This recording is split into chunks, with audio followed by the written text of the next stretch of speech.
Vamos a abrir nuestras Biblias en dos pasajes, Juan 5, 28 y 29, y vamos a leer también 1 Timoteo capítulo 2, versículos 1 al 4.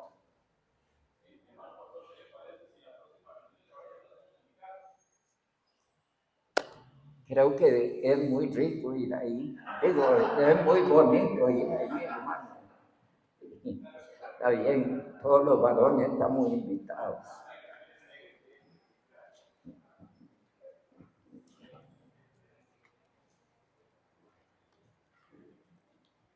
El pastor parece serio.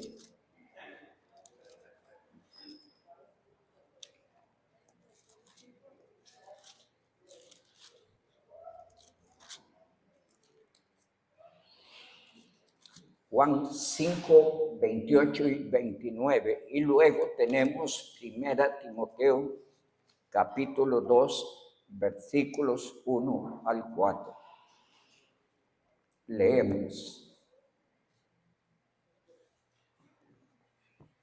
No os maravilléis de esto, porque vendrá hora cuando todos los que están en los sepulcros oirán su voz, y los que hicieron lo bueno saldrán a resurrección de vida, mas los que hicieron lo malo a resurrección de condenación.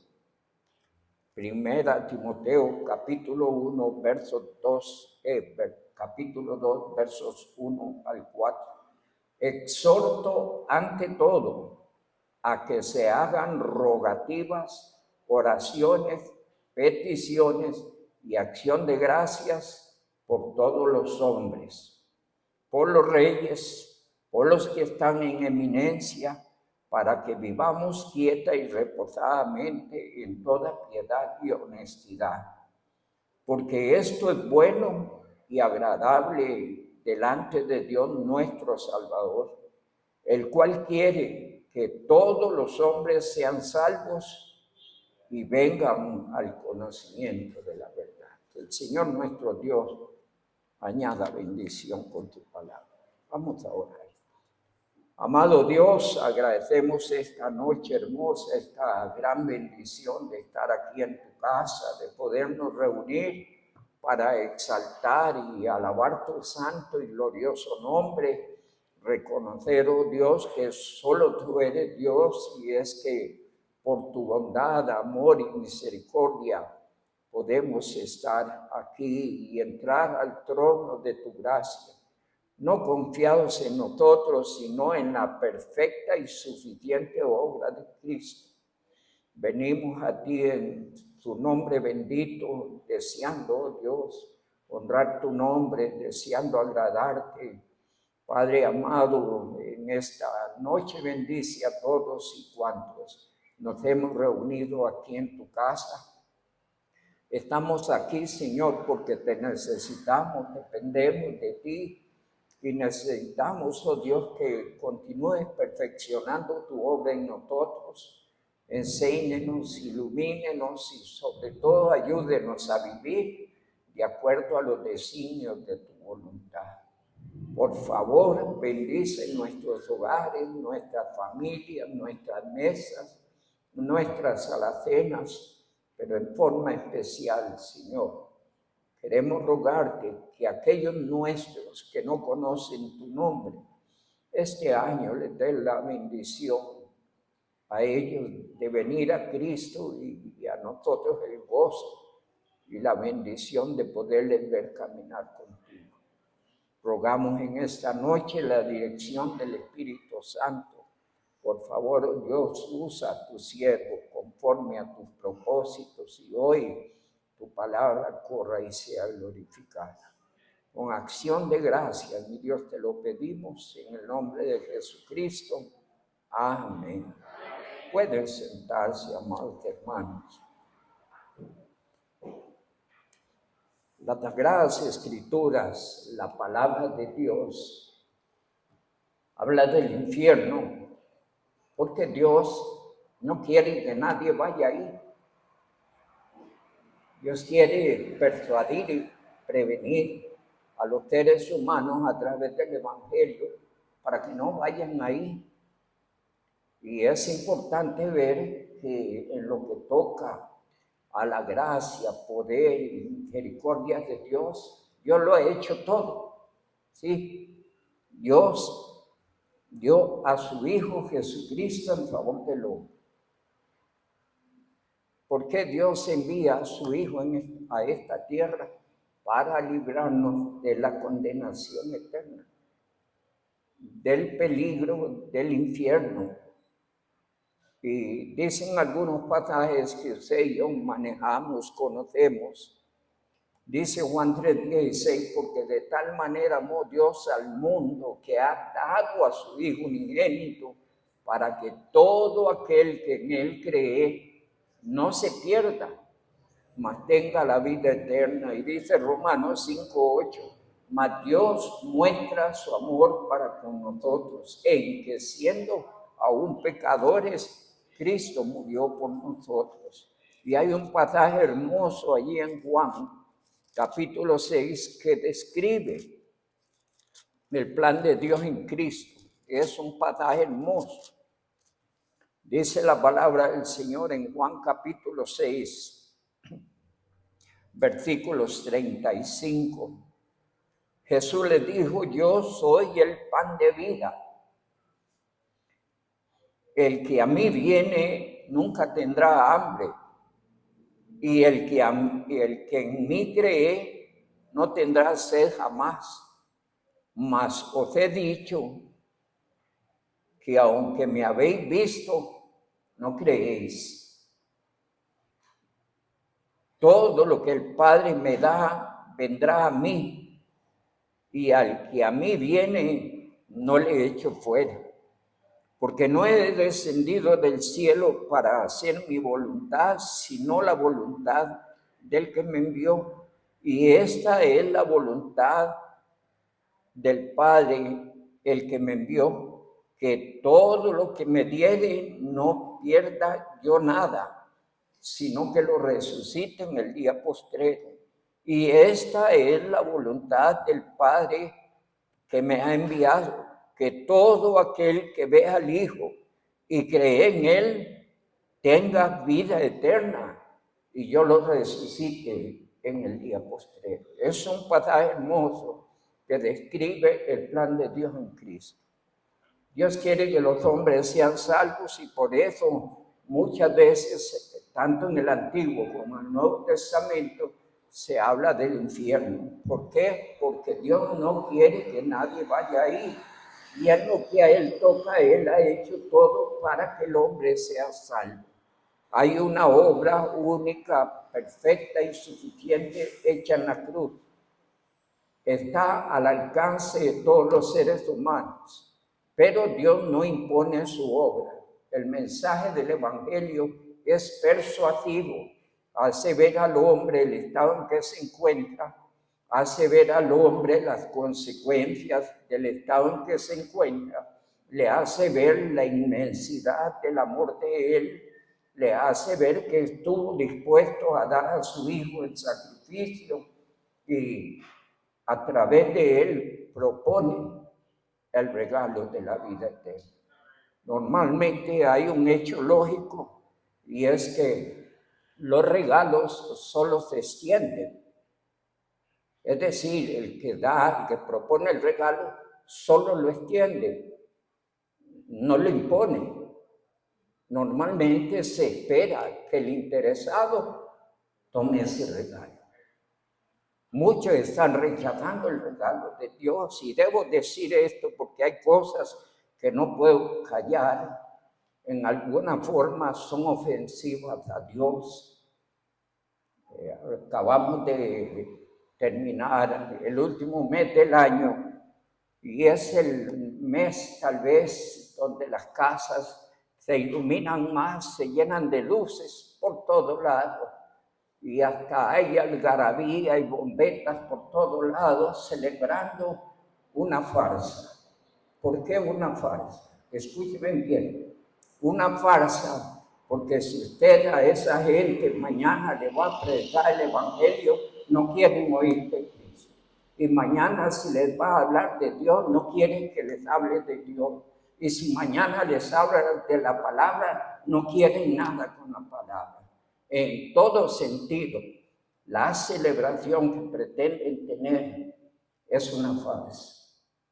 Es una luz que ciertamente ilumina. Los hogares son visibles a todos, pero sus corazones están en tinieblas. No han llegado al conocimiento de la verdad. Y dice allí Juan capítulo 1, vamos a mirar.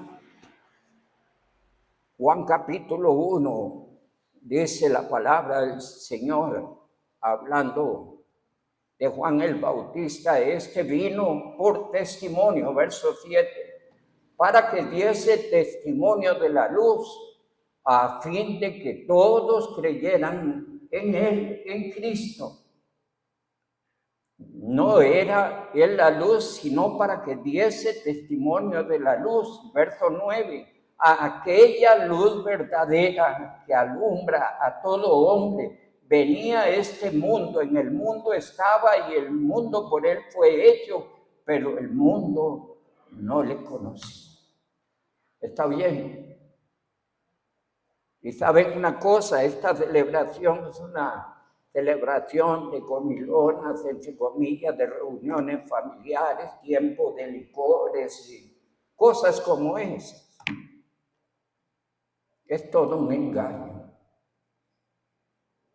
Y como he dicho, cuando Jesús nace en Belén, Dios solo presenta en una forma muy especial al Salvador del mundo. Pero por 33 años no hubo salvación. En los 3 años de ministerio de Jesús se echaron las bases para la iglesia, se dieron las doctrinas, el orden para el desarrollo de la iglesia. Pero antes que Jesús muriera y resucitara, absolutamente nada se había logrado. Y he dejado un pasaje que lo pueden confirmar creyentes y también incrédulos. Y es 1 Corintios 15. 1 Corintios 15, ya lo leerán en sus casas. Deja ver que si Jesús murió y no resucitó, estamos en nuestros pecados. Nuestra fe es vana y no hemos logrado absolutamente nada. Porque el éxito de la obra del Salvador que Dios presentó 33 años atrás, el éxito radicó no en su nacimiento, sino en su muerte y resurrección. Porque fue en la cruz que fue derrotado el pecado, fue en la cruz que fue derrotado el diablo y fue en la cruz que fue derrotada la muerte. Por eso Pablo dice allá en 1 Corintios 1:23, pero nosotros predicamos a Cristo crucificado. Y es el desafío de la iglesia, predicar ¿a quién? A Cristo crucificado. Porque si no predicamos la cruz como medio de redención, las personas van a seguir en un engaño y podrán, como ha dicho el pastor en otros años, podrán haber vivido 100 años celebrando cada año la Navidad, que si no han aceptado a Cristo como un Salvador, su destino será el infierno. Por eso la Biblia habla del infierno, porque Cristo es la única alternativa del hombre. Deseo leer allí sobre la gloriosa obra de la cruz. Es un pasaje donde en el capítulo 10 de la carta a los Hebreos se hace ver de que los judíos pues estaban interesados solo en los ritos y prácticas que establecía la ley, y ya Dios eso lo tenía fastidiado. Dice allí la palabra del Señor en Hebreos capítulo 10, verso 9. Tal vez leemos del 8, diciendo primero, sacrificio y ofrenda y holocaustos y expiación por el pecado, no quisiste, ni te agradaron, los cuales cosas se ofrecen según la ley. Y diciendo luego, he aquí que vengo, oh Dios, para hacer tu voluntad. Quítalo primero para establecer esto último.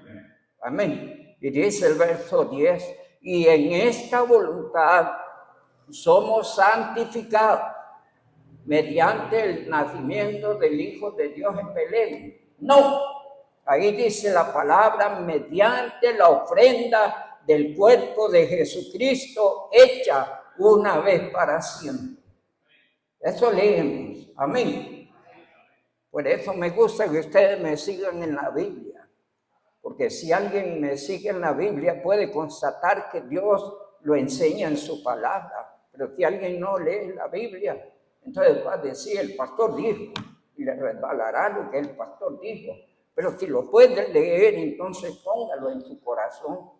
Dice el verso 12, pero Cristo, habiendo ofrecido una vez para siempre un solo sacrificio por los pecados, se ha sentado a la diestra de Dios.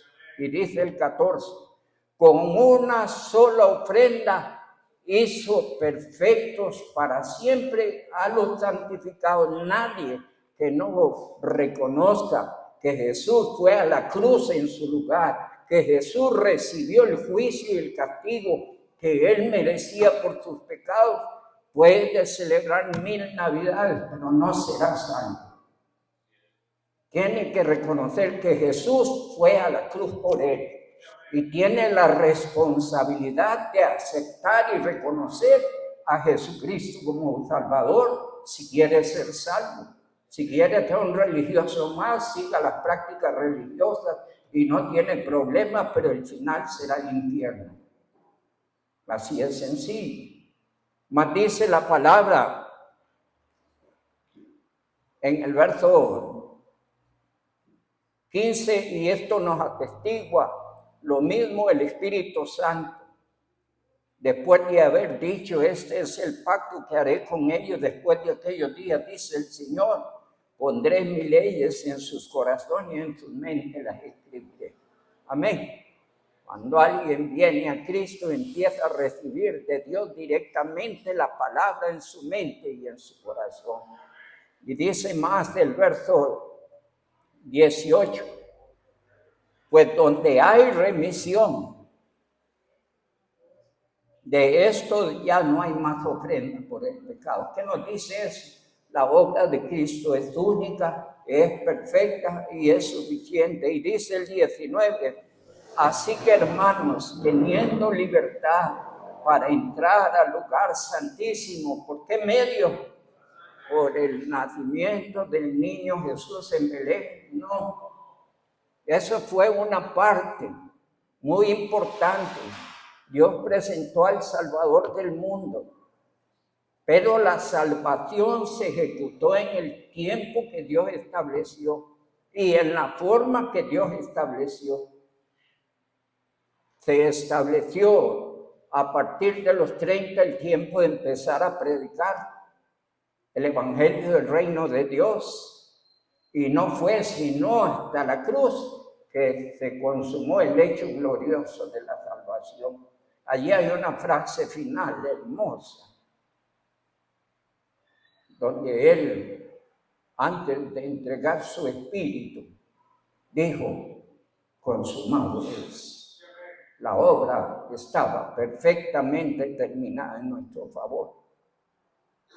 Y dice el verso 22, acerquémonos con corazón sincero, en plena certidumbre de fe, purificados los corazones de mala conciencia y lavados los cuerpos con agua pura.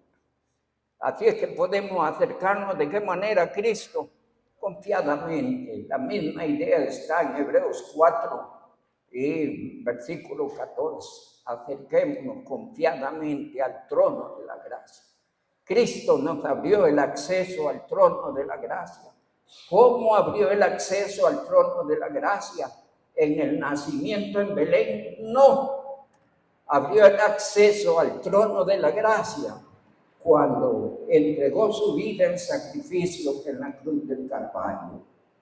Y fue en ese entonces que todo el universo se conmovió, el cielo se oscureció, la tierra tembló, las rocas se partieron y el acceso que impedía a las personas entrar al lugar santísimo fue rasgado de arriba hacia abajo.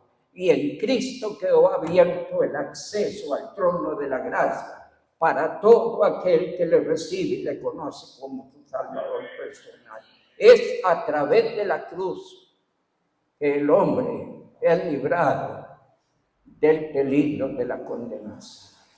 El hombre quiere ser religioso. Bueno, está bien, el hombre ha sido religioso desde un principio, pero Dios en ninguna parte ha buscado ninguna religión ni enseña a depender de religiones. El Señor enseña que hay que aceptar a Cristo como Salvador personal. A los tuyos vino y los tuyos no le recibieron, mas a todos los que le recibieron, a los que creen en su nombre, les dio potestad de ser hechos hijos de Dios.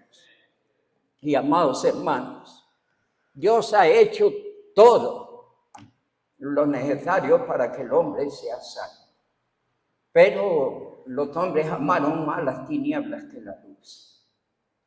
Y hoy siguen rechazando. Mire, si usted quiere lo comprueba. Vaya a uno de esos hogares más iluminados que hubieron en estos días y trate de ir a tocar para hablar de Cristo. Mire, trate de ir a hablarles de Dios o de su palabra, a esos hogares que resplandecían de luces y no quieren nada ni con Dios, ni con Cristo, ni con usted, porque el mundo religioso, con toda su aparente luz, no quiere oír de Dios, no quiere oír de Cristo, no quiere oír de la palabra y tampoco quiere oír, escúchenme, de los evangélicos, porque ahí vamos nosotros. Y está bien, podemos vivir con eso nosotros, pero para ellos no está bien que rechacen al Hijo bendito de Dios, y para ellos no está bien que sigan viviendo en una farsa, porque donde debe estar la luz no es en arbolitos ni adornando casas, donde debe entrar la luz es al corazón, y eso sucede solo cuando se acepta a Cristo como Salvador personal. Amén. Sí, no hay otra forma. Ahora bien, escúchenme en esto, por 20 siglos Dios ha extendido el evangelio por todo el mundo. Sí. Han pasado 20 siglos. Los apóstoles murieron en su mayoría no por muerte natural. La mayoría fueron asesinados por la verdad, por Cristo, por llevar el evangelio. Y multitudes de creyentes a través de la historia han muerto asesinados, y oye, hasta por el mundo religioso, por causa de Cristo y del evangelio. Y ya usted tendrá que estudiar un poquito sobre historia cristiana, y estudiando historia cristiana se conmueve uno de ver que a través de la historia hay una estela de sangre por 20 siglos para llevar el evangelio, porque ha sido el precio desde a pagar para que usted y yo seamos salvos. Esa es la realidad.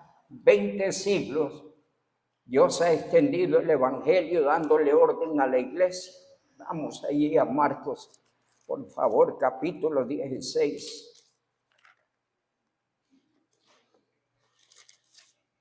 Lo más espantoso para mí no es que el mundo religioso celebre una farsa. No.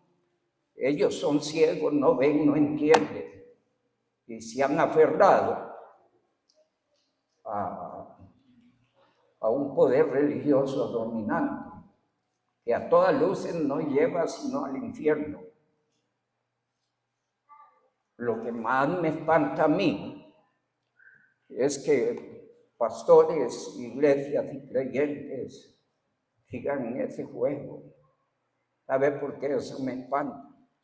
Porque la mayoría de esos creyentes no le hablan a otros de Cristo. Porque la mayoría de esos creyentes no son fieles a Dios ni a su palabra. Porque la mayoría de esos creyentes no le sirven al Señor. Porque la mayoría de esa gente les cuesta congregarse. Hermano, es una realidad. Usted tiene la luz, conoce la verdad, acepta un día a Cristo como Salvador. Debe seguir la luz.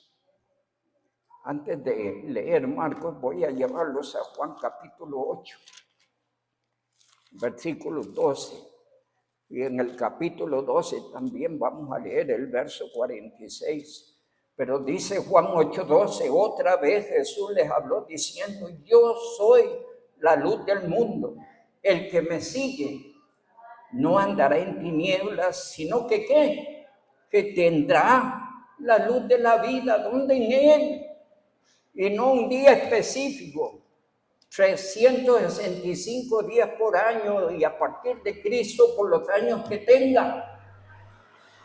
Y dice el verso número, capítulo 12, versos 46. Yo, la luz, he venido al mundo para que todo aquel que cree en mí no permanezca en tinieblas. Necesitamos esa luz verdadera que alumbra a todo hombre, pero ¿cómo voy a recibir esa luz verdadera reconociendo a Jesucristo como mi Salvador personal, aceptándolo en el corazón? Y los que lo hemos recibido, también cumpliendo la tarea, vamos a Marcos 16, 15 y 16. Después de la resurrección, es esta escena. Finalmente se apareció, dice el verso 14, finalmente se apareció a los 11 mismos, estando ellos sentados a la mesa, y les reprochó su incredulidad y dureza de corazón, porque no habían creído que él, porque no le habían visto resucitar. Y dice el verso 15, y les dijo, id por todo el mundo y predicad el evangelio a toda criatura, y el que creyere y fuere bautizado será salvo. Y dice también, un poco más atrás en Lucas capítulo 24, por favor.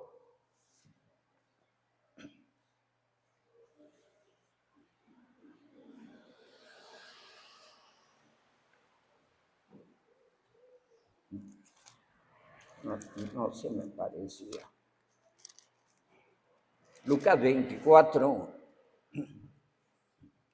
dice la palabra del Señor,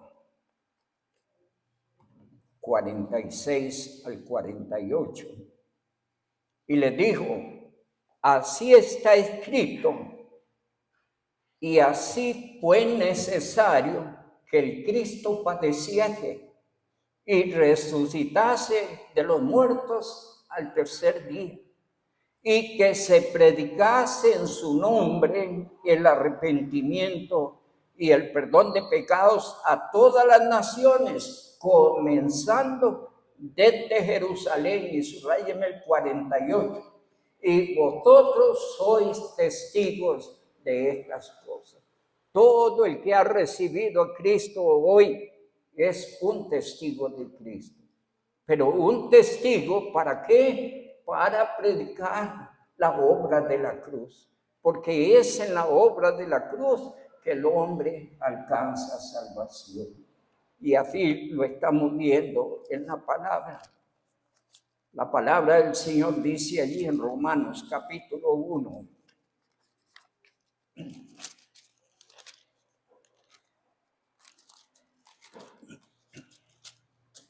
Versículos, citemos el 15, porque el 15 habla del compromiso personal de Pablo, compromiso personal que debería sentir todo creyente en Cristo. Dice el verso 15, así que en cuanto a mí, pronto estoy a anunciaros el evangelio también a vosotros que estáis en Roma, porque no me avergüenzo del evangelio, porque el evangelio, ¿qué cosa es? Es poder de Dios. A veces subestimamos el honor de lo que llevamos. Nosotros llevamos el evangelio, predicamos a Cristo, y ese evangelio que llevamos es poder de Dios, y personalicemos esto. ¿Acaso ese poder de Dios no actuó en usted cuando usted pudo entender que necesitaba a Cristo como Salvador personal?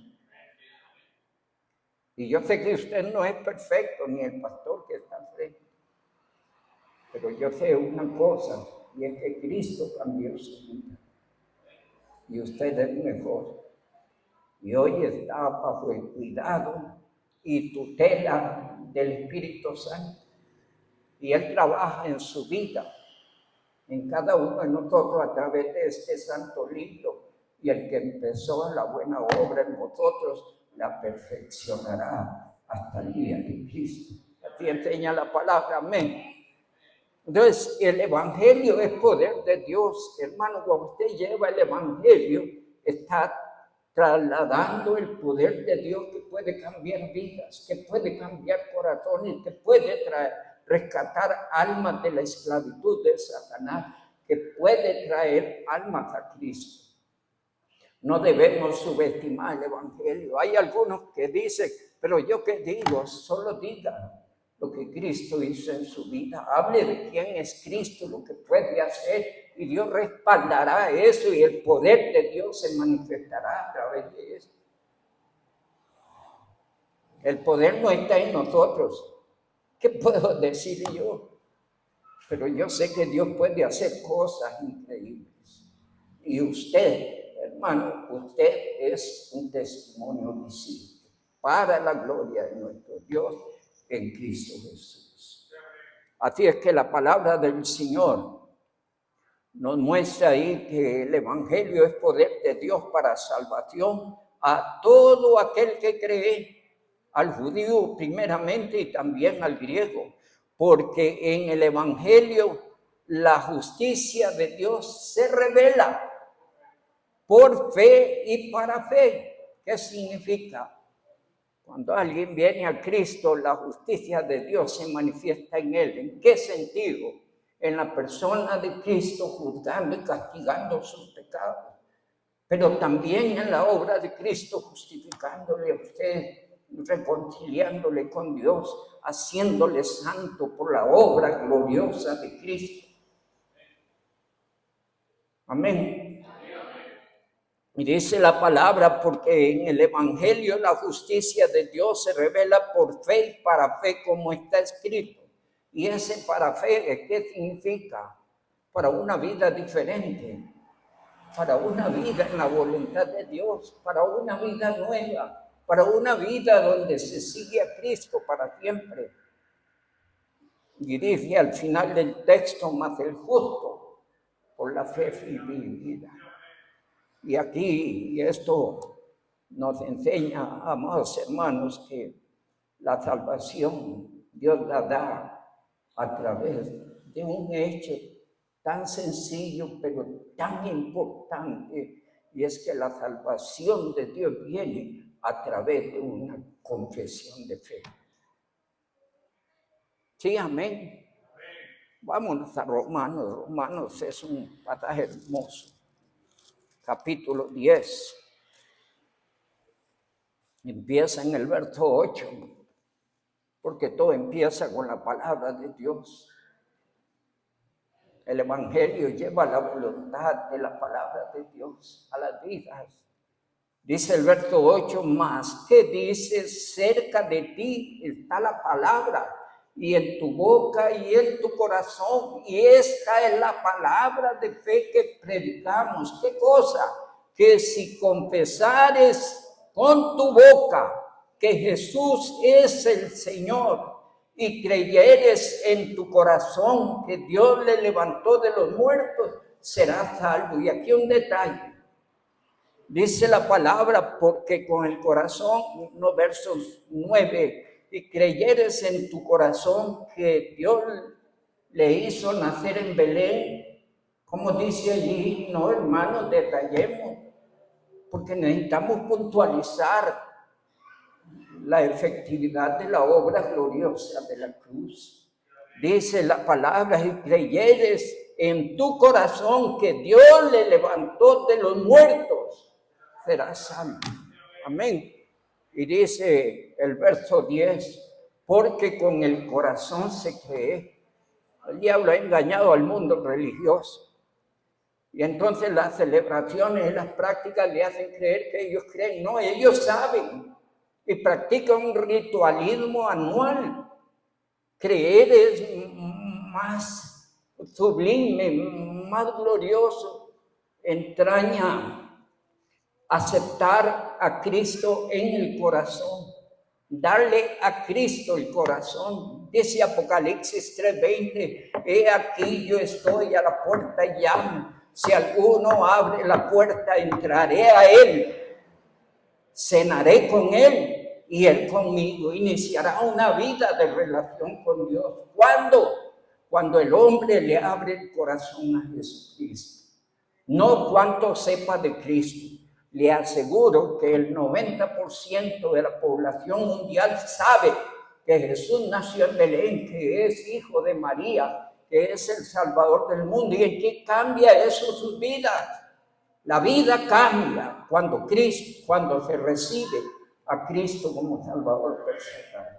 Y a partir de allí Dios empieza una obra en todos aquellos que le reciben y le aceptan como un Salvador personal. Así que deseo tocar un detallito importante ahí en ese capítulo 10, porque entre tanto Cristo no venga, la iglesia debe predicar el Evangelio. Yo deseara que Cristo venga hoy, pero no sé si es un sentimiento, un pensamiento egoísta. Porque qué tal que hubieran pensado hace 45 años los hermanos, Cristo hubiera venido, yo quedo fuera, voy a la tribulación. Entonces, que venga en el tiempo del Señor. Él tiene determinado el día y la hora, nadie sabe, aún con todos los inventores que hay en las redes sociales. La Biblia dice, nadie sabe el día ni la hora. Y en tanto Cristo no venga, la iglesia tiene una tarea que cumplir.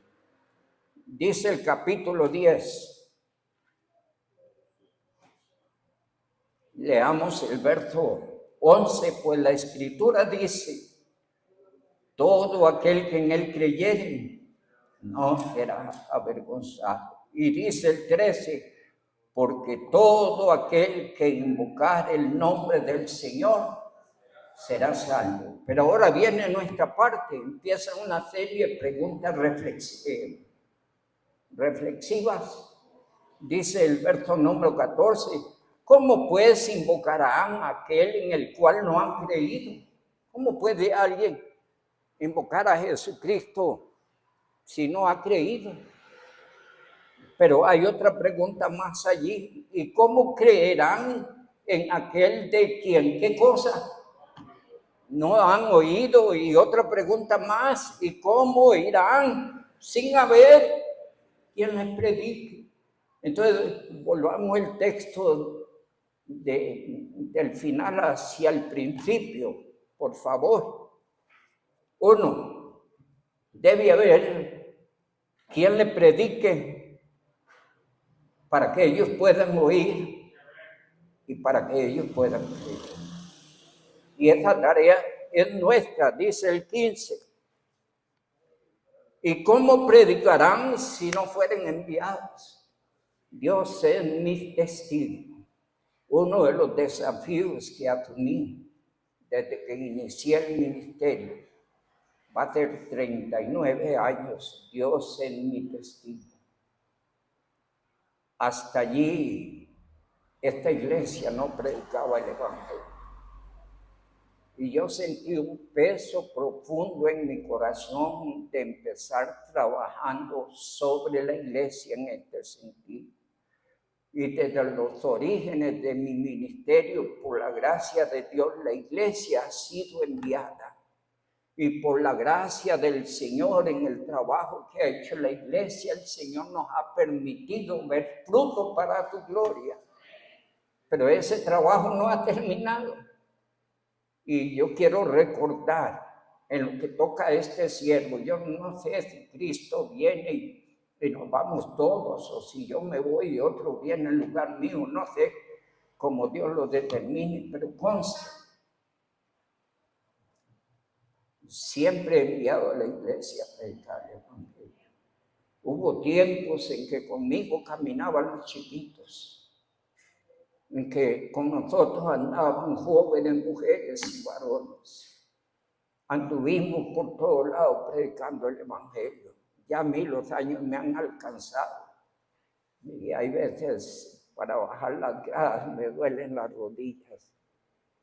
Y veo cosas como esta. No soy para quejarme ni andar hablando de mis males. No es mi estilo. Soy de los que siguen peleando y tratan de mantenerse en pie para la gloria de Dios. Pero si usted tiene la juventud, la fuerza y el amor por Dios y su obra, hable y no calle. Ahora no significa que yo no hago. El Señor a veces me reúne aquí la gente y yo me deleito predicando a Cristo. Amén. Sí, sí. Pero también en el camino yo reparto tratados, confiando en que Dios hace la obra. Es que sea de una u otra forma hay que hacer la obra. Y necesitamos hablar y no callar. De esto depende la salvación de otros. Alabo el buen nombre de Dios en esta noche por aquellos que nos hablaron a nosotros de Cristo. Porque por el trabajo valiente y decidido de ellos, hoy usted y yo estamos aquí alabando el buen nombre de Dios. Hoy por el trabajo de ellos tenemos la seguridad eterna. Nuestro nombre está escrito en el libro de la vida. Por el trabajo valiente y decidido de ellos, hoy nosotros estamos esperando la venida de Cristo. Hermanos, necesitamos seguir trabajando. ¿Y cómo predicarán si no fueren enviados? ¿Cómo está escrito? Cuán hermosos son los pies de los que anuncian las buenas nuevas. Hermosos. Y hay que hacerlo como haya que hacerlo. ¿Qué precio haya que pagar? No importa el precio. Dice el Salmo 126.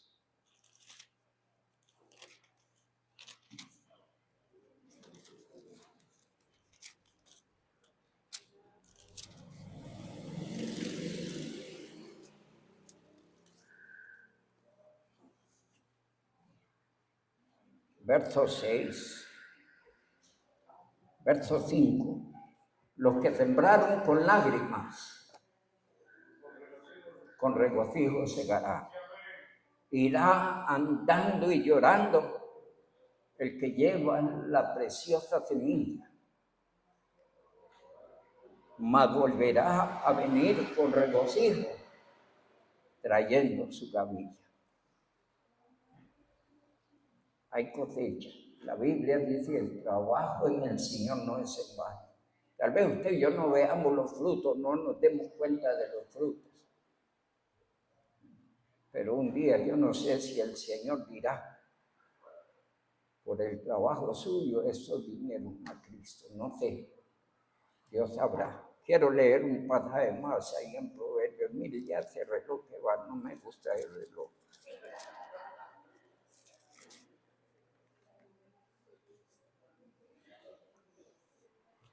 Verso 10 de Proverbios 24.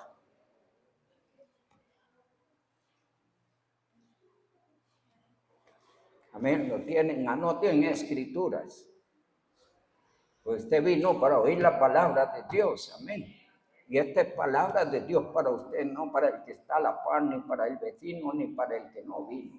Personalícelo, póngale nombre y apellidos. Amén. Dice allí, Proverbios 24:10, si fueres flojo en el día del trabajo, tu fuerza se reducirá.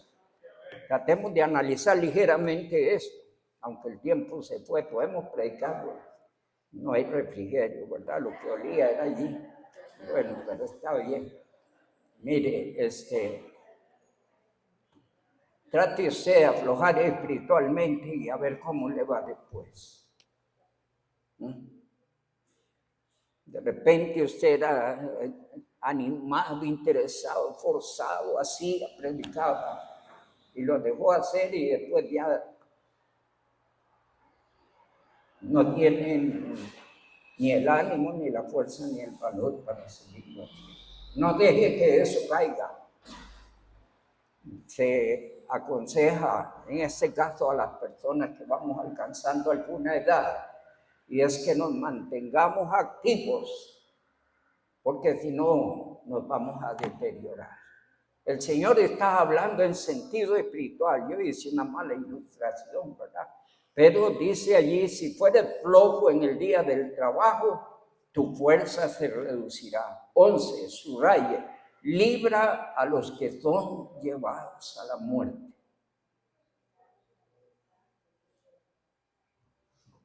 ¿Entiende eso? Libra a los que son llevados a la muerte. Salva a los que están en peligro de muerte. La paga del pecado es muerte. Mas la dádiva de Dios es vida eterna en Cristo Jesús. Dice el 17, porque si dijeres, subrayeme, perdón, el 12, si dijeres, ciertamente no lo supimos, ¿acaso no lo entenderán que pesan los corazones? Está oyendo, pudiéramos ignorar, pudiéramos decir, yo no sabía, pudiéramos decir, a mí no me dijeron, pero esto es un sentir intrínseco en el nacido de nuevo. Es algo que Dios pone en el corazón en todo aquel que ha conocido a Cristo como Salvador personal. Porque si dijeres ciertamente no lo supimos, ¿acaso no lo entenderá el que pesa los corazones? El que mira por tu alma, él lo conocerá y dará al hombre según sus obras. Hermano, no pude entrar a donde quería llegar, pero podemos seguir el próximo jueves. Amén.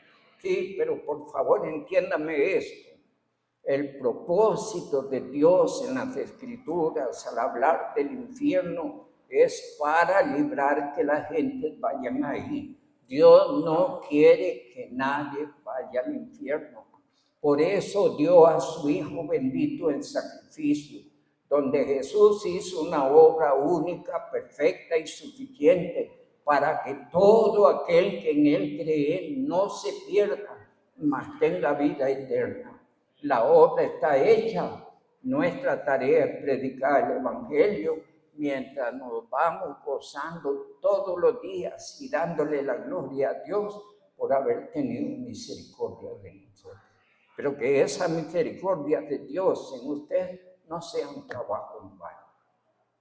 Testifíquele indistintamente si le reciben, no le reciben, si le hacen feo, si le hacen a un lado. Bueno, Cristo murió en la cruz. Lo menos que podemos sufrir nosotros de un mal modo, que nos desprecien, no quieran nada con nosotros. Si fue por predicar el Evangelio, amén. Gloria a Dios. El Dios Altísimo les bendiga. Gracias.